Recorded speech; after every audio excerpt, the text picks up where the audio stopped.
Hello. Hiya. I'm Emily. And I'm Drew, and we are Trailmarker Wine Company. We started Trailmarker Wine Company in 2012, and it's very fitting that we're here to talk about Manchester Ridge, the 2017 Manchester Ridge Chard, because Manchester Ridge is the vineyard that launched Trailmarker. It's the reason we began the winery. So. Yeah, it's an incredible vineyard up in the Mendocino Ridge, the first AVA to be non-contiguous, so they call it islands in the fog, and it's all based on elevation.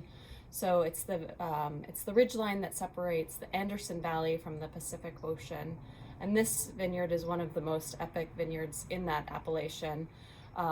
Looks right down on the Pacific Ocean. You can see the waves breaking, even though you're thousands of feet above sea level. 2,200 feet. 2,200 feet to be specific. It's a deep eroded sandstone and chalk and decomposed granite. It looks right down at the Pacific, and the reason that we were so drawn to this vineyard is this exposure. It's very naturally cold. You get very, very little fruit to the acre, very little fruit to the vine.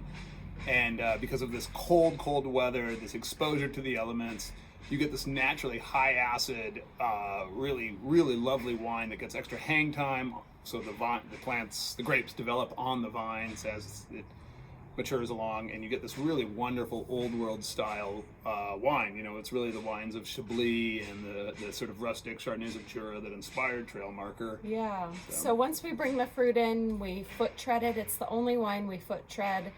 Just to kind of brace that acid, balance out that acid, give it a little skin contact. We still do all the foot treading ourselves, and and then straight to press, barrel fermented, native fermentation on all the wines. Mostly 600-liter puncheons, so big boys. Yeah. Yeah, and what else can we say about it? All neutral French oak. It goes through malolactic sometimes it doesn't, so we're very non-interventionist in that sense. If there's this huge amount of malic acid, a lot of times the natural occurring bacteria won't finish all that, and we're fine with that. Other years, finish is fine, and that's great too. Usually the wine sort of leads us. We bottled this after about 10 months in neutral oak, so it's bottled in. Yeah, and the 2017 vintage was probably most notable for the fires, but thankfully all our vineyards were in barrel before that